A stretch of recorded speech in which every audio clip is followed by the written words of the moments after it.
Se está desmoronando el poder más temido del Estado. Eso es lo que nadie esperaba ver. El Departamento de Justicia, la institución que puede arruinar carreras, encarcelar a poderosos y decidir el destino de miles, hoy enfrenta un problema que no se puede maquillar. La gente está dejando de presentarse a trabajar, fiscales, abogados, agentes, no rumores, no filtraciones, renuncias reales. Aquí está la paradoja. Mientras el discurso oficial insiste en que todo está bajo control, por dentro el sistema se está vaciando. Y cuando una institución así empieza a quedarse sin personas, no falla lentamente, falla de golpe. Esto no es política abstracta ni una pelea entre élites. Esto te importa a ti, porque cuando el DOJ se rompe, los casos no desaparecen. Se caen, se retrasan, se pierden y las consecuencias bajan directo a la vida diaria, a la seguridad, a la justicia básica. El viernes, frente a cámaras, alguien clave fue confrontado con esta realidad. Le hicieron una pregunta directa. La sala quedó en silencio. Ninguna respuesta. Y ese momento, aparentemente pequeño, es donde esta historia realmente empieza a volverse peligrosa. Lo que está ocurriendo en Minneapolis no es un incidente aislado ni una rabieta interna. Es una señal temprana de algo más grande. Fiscales federales allí y en otras oficinas del país no solo están renunciando, están advirtiendo que vienen más renuncias, incluso masivas. Y esto ocurre después de algo clave. Miles de agentes y miles de abogados ya se han ido. No es el comienzo del éxodo, es una segunda ola. Según lo que ya se ha dicho públicamente, estas salidas están ligadas a decisiones recientes del Departamento de Justicia, incluyendo el manejo de archivos sensibles como los de Epstein y la forma en que ciertos casos han sido empujados o evitados por distintas oficinas federales. Algunas, como Los Ángeles o Minneapolis, directamente no quieren tocar ciertos expedientes. Aquí es donde el marco cambia. La pregunta no es si el DOJ está perdiendo gente. La pregunta es por qué quienes se quedaron, personas que necesitaban el trabajo y trataban de mantener la cabeza baja, ahora dicen que ya no pueden seguir. Y fíjate en esto, cuando los que aguantan más tiempo también se rinden, el problema no es político, es estructural. Pero aquí es donde la historia empieza a tomar una forma mucho más concreta. La contradicción se vuelve imposible de ignorar cuando miras cómo se aplican las reglas según quién esté involucrado. En el caso de Don Lemon, una figura pública conocida, con domicilio conocido y sin riesgo de fuga, no se utilizó una citación para presentarse voluntariamente, algo habitual incluso en casos de alto perfil. En su lugar fue arrestado a las 11 de la noche, esposado, llevado a la cárcel y obligado a pasar la noche detenido. Según exfiscales federales, ese trato no es el estándar del Departamento de Justicia para alguien en esa situación. Incluso Donald Trump, en procesos anteriores, fue autorizado a entregarse mediante citación. Cuando el procedimiento se vuelve más punitivo que necesario, el mensaje deja de ser legal y pasa a ser simbólico. No se trata solo de ejecutar la ley, sino de enviar una señal. Y aquí está el punto que cambia cómo se ve todo esto. La orden de avanzar con ese caso fue atribuida directamente a la cúpula del DOJ, a pesar de que múltiples personas dentro de la institución advirtieron que no debía hacerse.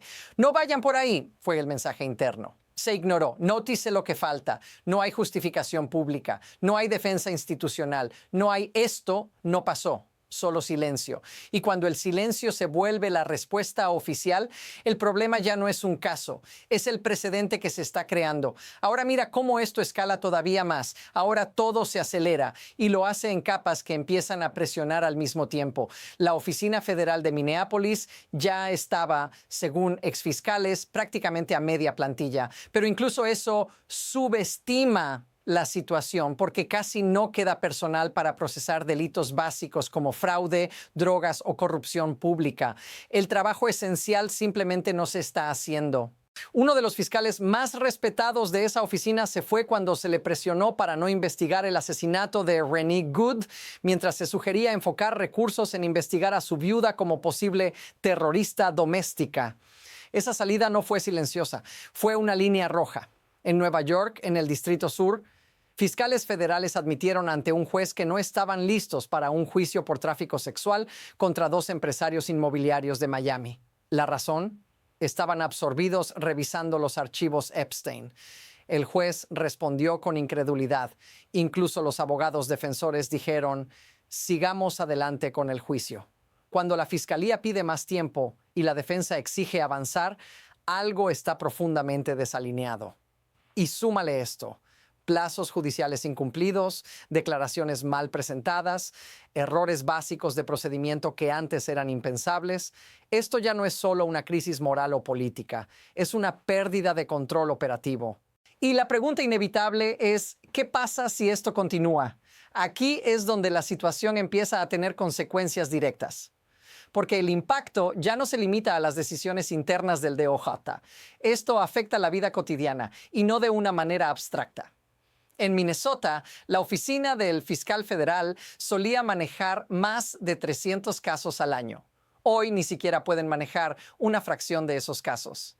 ¿Qué significa eso para ti? Significa que el crimen que antes estaba siendo procesado ahora queda sin investigar. Y no estamos hablando de delitos menores, estamos hablando de los delitos más serios: fraudes financieros, narcotráfico, crímenes organizados, lo que deja un vacío en las calles. Si el DOJ no está haciendo su trabajo, ese vacío se llena de impunidad. El crimen ya no tiene el mismo nivel de supervisión federal, lo que pone en riesgo la seguridad pública de una manera muy real.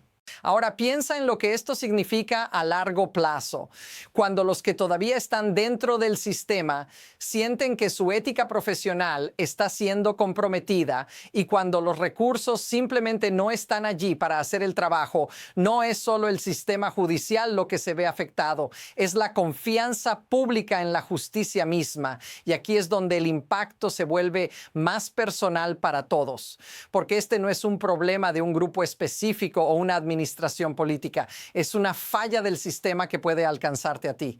¿Qué sucede cuando el sistema de justicia, que debería servir a todos por igual, se convierte en una extensión de intereses políticos y no en un garante imparcial de la ley? Lo que está en juego aquí es mucho más grande de lo que parece. ¿Y ahora qué sigue?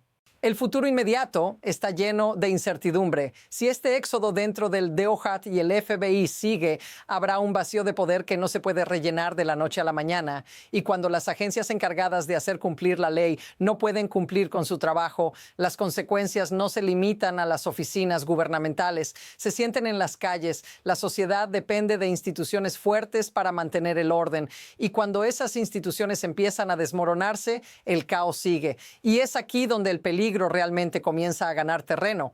Pero aquí está el giro. Muchos de los que han renunciado no se han ido por la puerta trasera, simplemente aceptando el colapso. Algunos lo hacen como una protesta pública. Y eso es lo que pone en duda todo el sistema. Las renuncias no son solo acciones individuales, son llamados de atención sobre una crisis que podría ser mucho peor de lo que hemos visto hasta ahora. Si el sistema judicial pierde su legitimidad y los fiscales y agentes ya no pueden trabajar con una base de confianza, el país podría estar al borde de una crisis constitucional. Y aquí está el aspecto más inquietante de todo esto. No sabemos qué sucederá después, pero podemos estar seguros de que esta historia no termina con unas cuantas renuncias más. La ruptura ha comenzado y ahora depende de todos nosotros ver hasta dónde llega. Este es un momento definitorio. ¿Qué va a pasar cuando el sistema de justicia que hemos conocido ya no pueda sostenerse más? La respuesta podría estar formándose ahora mismo y tal vez lo peor aún está por llegar. ¿Estás listo para lo que viene después? Si el Departamento de Justicia ya no puede proteger la justicia, ¿quién lo hará? Este es solo el principio y el próximo paso podría cambiarlo todo. Si te interesa seguir profundizando en esta historia y cómo podría desarrollarse, no olvides seguirnos para análisis continuos.